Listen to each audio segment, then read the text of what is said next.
Welcome to Spacevidcast episode 32 for December 5th, 2008. Can you believe the year is almost over? Yes. Really? Yes. Oh, wow. Yeah. I Actually, can't. what the problem was, between Halloween and Thanksgiving, it felt like 2 weeks. I suppose. And now it's only like 2 weeks to Christmas. So that feels correct now that I'm over the whole Halloween to Thanksgiving thing. Here in the States, at least. My name is Benjamin Higginbotham. This is the beautiful, wonderful, talented, and a little bit sick, give her love, Carrie Ann Higginbotham. And we'd like to welcome back the crew of STS-126 with Endeavour.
And that was an awesome, tacular video from Max Q.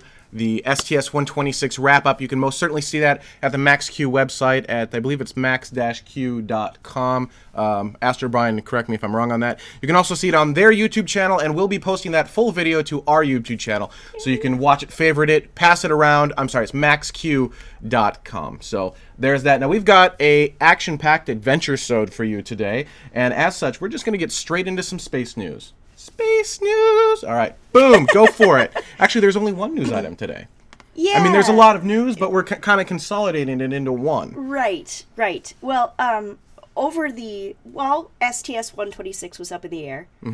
The Saturn V rocket had a birthday. So we kind of got pushed back to the side. Well, but I think it's really kind of significant. It's the biggest rocket that we've made up until Ares 5. Which hasn't been made yet. Right, so I can still say... We've got a chart on the screen. You can see on the left side, we've got the Saturn V, the most powerful rocket we've ever built. Then we've got the Space Shuttle, which is teeny tiny compared to it. Then you've got the Ares 1, and then the Ares 5 directly to the right, the Ares 5 heavy lifter. Right. And the Ares 5, when it is built, will be ginormous. It will be the most powerful rocket man has ever made. Saturn V, I almost called it Seattle 5 for some reason, is 364 feet high, which is about a 36-story building, just to kind of give you an idea.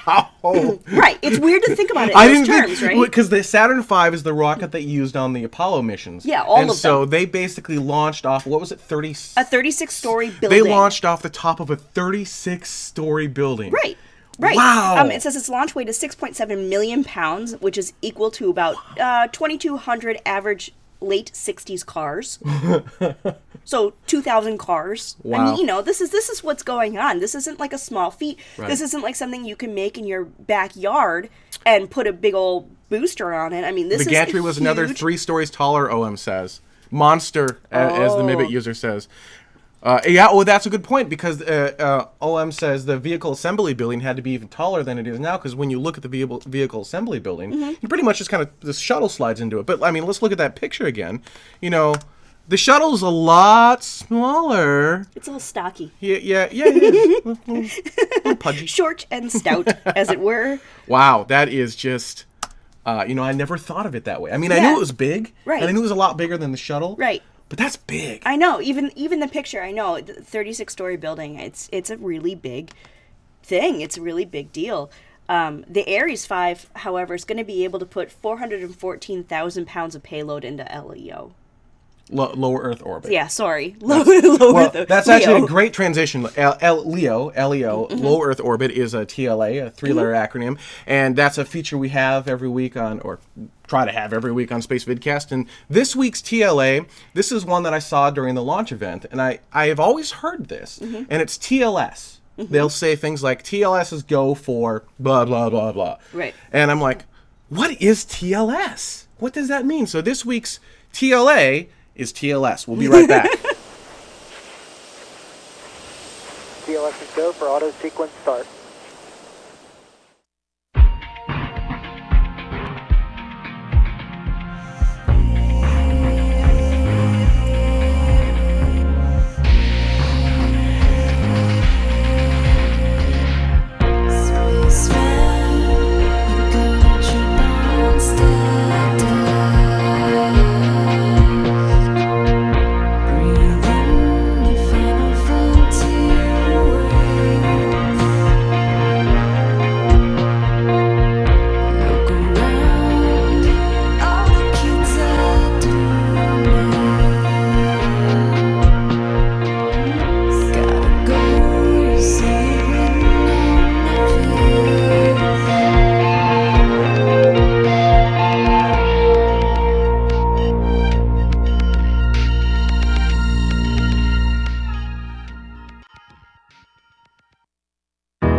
go for auto sequence start. T minus 26 seconds. We have auto sequence set. 20. 15. 10. VLSs go for main engine start. 7, 6, 5, 4, 3, 2, 1. Booster ignition. And liftoff of Space Shuttle Endeavour, preparing our home in space for a larger international family. So there you have it. TLS is actually timeline sheet. I was like, what? What? Yeah, exactly. Everyone's like, timeline sheet. What you need to... It's, well, yeah, but it's like a TL. It's a three-letter acronym. TLS. I didn't say 2 words. I said 3-letter acronyms. They said TLS. So a timeline sheet, when NASA actually uses a ton of paper for every STS mission, they've got just like every single object down to the second, and that's the timeline. Basically, the timeline is go for There auto you go sequence then. start. The timeline is go for, I know, ask your Brian, how untechnical sounding of a term. You'd expect it to be like technical, whatever. Right. Yeah. So, the main topic today is an interesting thing that you brought up about a week ago, I think it was. And it was an article in, was it New York Times? I want to say it was ABC News. Sure. Yeah, that's correct. It was ABC News. And it was talking about how with STS-126, we had, everyone probably knows at this point, the famous tool bag that flew away. Actually, you know what? I've actually got video of this.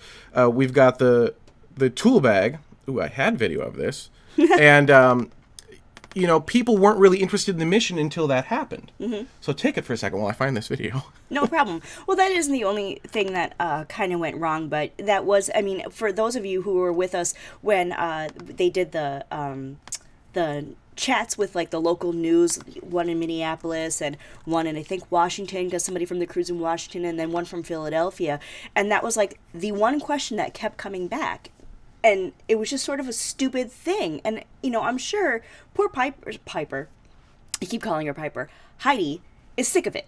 You know what I mean? Like, okay, I screwed up, I get it, thanks. And here's the video I want to show you. This is what happened. This is not what happened. And fail. All right. Basically, we lost the tool bag, and We lost the tool bag, losing the tool bag. right. But Awesome. here, check this out. Here's a shot. She didn't push it out. You know what? We'll stay with Spacevidcast. We'll post a link to the actual video of it in our show notes. But this is what it looks like now flying overhead. This was even on the news. Check this out. You'll see this pretty. streak flying across. That is the tool bag flying back across. Mm-hmm. And there was a lot of publicity around this tool bag, and we got to thinking, Well, gosh, you know what? If it wasn't for the tool bag, it was the urine water. Everyone was interested in exactly, drinking your own pee. Drinking your own pee. So, thanks, Astro Brian. We'll touch on that in a minute. So, it got us to thinking, well, why are people interested in the failures of NASA, and why can't NASA make people interested in their successes? Mm-hmm. And now part of it is human nature. We like to see things go boom. So as I was talking to a friend of mine, I'm like, well, what would you, because he's not a space geek, he could care less. I'm talking to him, I'm like, well, what would you want to see in a space mission? He's like, well, I don't care about anything else. I don't care about T-minus 9 minutes and holding. I don't care about any of that. I care about 5 seconds before it launches, and then as soon as it's safely in space, I don't care anymore. Because, that's the 9 minutes of terror where something could go wrong, and he just wants to see something go wrong. Good, bad, or, I mean, that's just what he wants to see. Same thing with landing. He doesn't want to watch the whole landing, but he'll watch it, from maybe 120 seconds before it lands, when he has pictures of it. Pretty much. So that got me to thinking, why? I mean, what can NASA do? What can anyone do to make this more interesting? And I have a concept, and I'm just going to throw this out there. I'm just going to throw it out. You guys can throw it right on back if you want. Well, then. Well, this is a conversation topic because I don't know what the real answer is.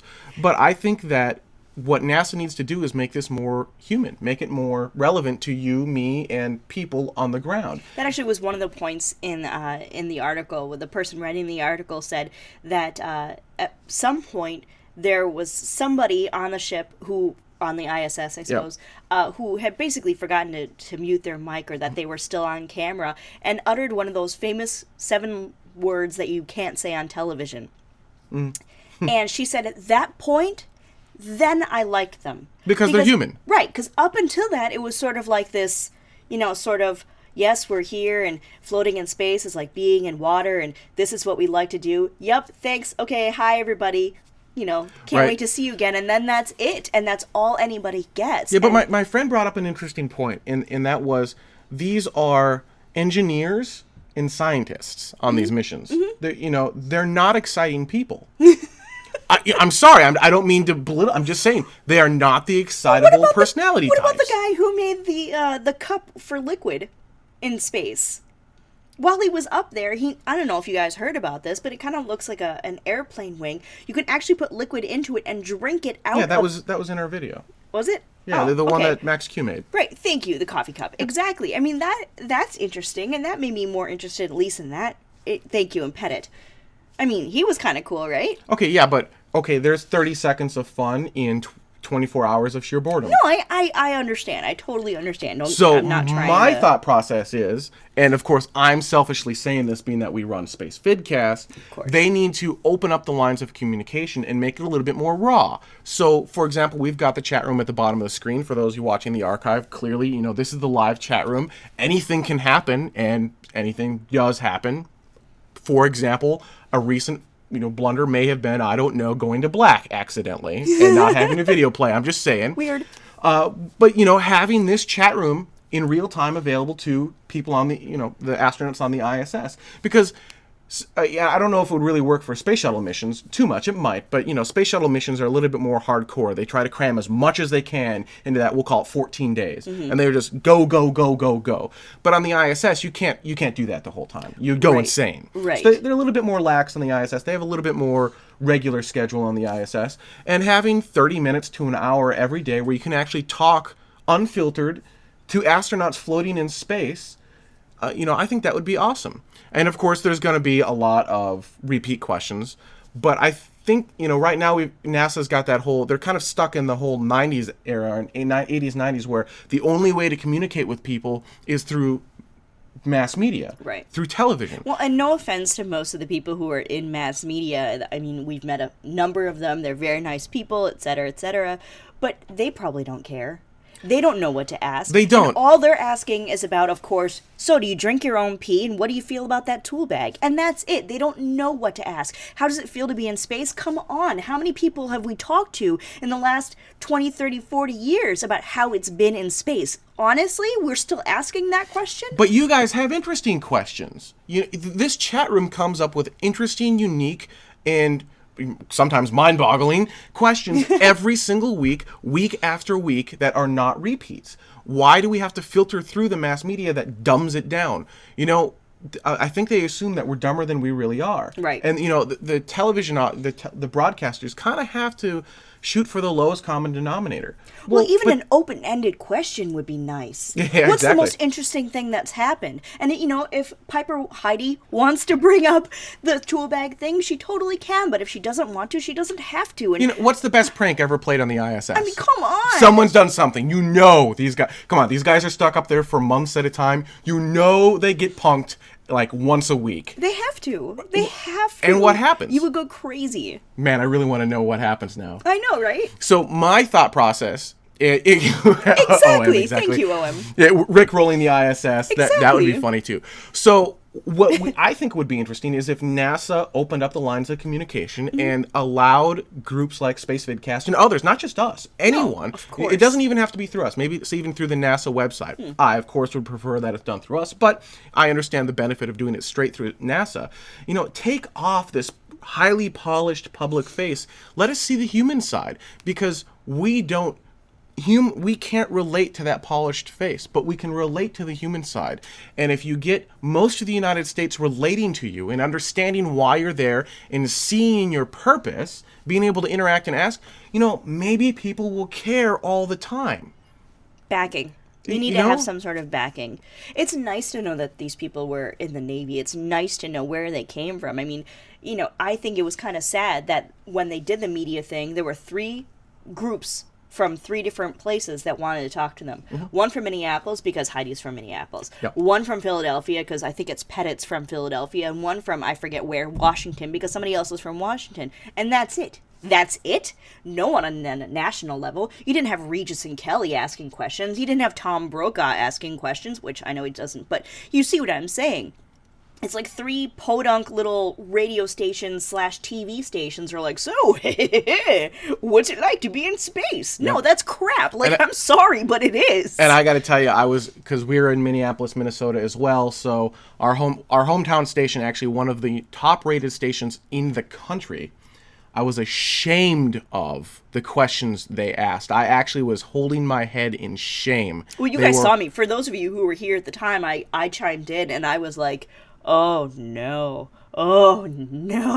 I couldn't even believe it. It's ridiculous. It was practically like saying, so, how do you feel about being the only female on the ISS? Honestly, like, that's a question? Well, it's a question. It's just not a good one. Oh, it's ridiculous. It's sort of like, what was your last meal before you left? So we're working on... So here's my call to action for all of you. First off, remember, NASA is your space agency. Well, actually, we're a worldwide show, so I shouldn't say that. For the U.S. viewers, it is your space agency. And you dictate... your voice can dictate their policy. And so make it known. Write your congressman, write people and say, you know what? This isn't okay. I want to be able to talk to these guys. Right. This is science, and you know what? I should have a voice here. I want to know what's going on. Not just know what's going on, but I want to be able to interact with them sometimes. I'm not saying they got to be able to do it 24/7. Carve an hour out of every day and make that happen. Not only, then I need your help as well, because I think we've already got 90% of what we need to make this happen. I think during mission management meetings, we can get someone sitting in a meeting at NASA with a laptop and this chat room open, and when you guys actually ask a question, the person sitting in the room can stand up and ask the question as if they were a major media outlet, just right then and there. You know what, Steve? No, we're not necessarily the demographic that the media caters to, but we should be the demographic that NASA should cater to, because we care, for crying out loud. Well, sort of, and we can evangelize it, but even outside of that, the problem is the media caters to the lowest common denominator, and that's fine, but there are people who can get interested in this that don't fit into anything that's going to be watched there. Our age bracket, we don't really watch television news anymore. We get all of our information online. The demographic that we have that is attached to this show goes all the way down to, high school, younger than high school. 13-year-old, I think, is the youngest I know of. Right, and then all the way through, some people keep 60 saying... 60 some odd. Right, exactly. Probably older and don't want to admit it. Retirement age, if you will. So, if we can do it, and we're pretty much just 2 punks in a basement, I don't understand why NASA can't, and I don't understand why NASA doesn't care. Well, no, it's not that they don't care. It's not that they can't. I think it's that they're still in this whole PR mentality of you can't show anything but your absolute best face, because then people are going to slam you and they're going to take your money away, and it's that kind of whole, they got to play it politically. It's not 1953 anymore. Well, yeah, I agree. I mean, they do need to be careful with this. It's not like they obviously can unfilter it. You got to make sure that it's clean and well moderated. But especially the way that with Russia, we're helping out Russia, we're helping out Korea, this, that, and the other thing, and Russia's helping out China, and China's helping out Japan, and Japan's helping out South Africa, or whatever it is. It seems to me that we're not holding, guarded, scary secrets anymore. This isn't the Cold War where we're going to freak out if they figure out, how things are laid out anywhere. No, we want to share this stuff. We want to get other people's ideas. We want to know what's going on. It's just, I think what it is it's a pre-Web 2.0 mentality versus a Web 2.0 mentality. Reading the book, I think all of NASA should read the book Naked Conversations, oddly enough, and just kind of, don't try to put on that highly polished PR face. Mm-hmm. Nothing can ever go wrong, and we know you're human. We like you to be human. We want you not to screw up to the point where people get hurt, but we want to hear your fun stories. We want to hear you punking other people. We don't want to feel like we're paying billions of dollars for you just to go up there and play. Right. But at the same time, we want a little bit of that, right? We want just a little bit of that. It's being asked, where can you find the Naked Conversations book? We'll add a link in the show notes after the fact. And SEG brought up a point. That is a valid concern. Won't people think it's a waste of time and money to be answering people's dumb questions while they're in space? And I don't think so. I mean, when you think about this, they're already answering really dumb questions from the mass media that no one cares about. That's a complete and total waste of 15 minutes of their time. That everyone knew the answers to the questions that were asked. They were awful. They were atrocious. You know, and God forbid that everything on the entire mission goes correctly. They've got downtime, people. Like, I'm sorry, but they do. So I'm not saying that they need to spend all of their time doing this. I'm saying carve out an hour per day, or maybe just an hour per mission. I don't know. But carve out some time to speak directly to the people that you serve, because that's what they do. NASA serves us, not the other way around. No. You know, they take my money. They deliver a service, which is our space program. And that's just one of the things I think they should do. And if you agree or disagree, I'd love to see your thoughts in the comments. If you're on YouTube, just leave a comment below. You leave a video comment. If you're on spacevidcast.com, obviously just leave a comment right down there.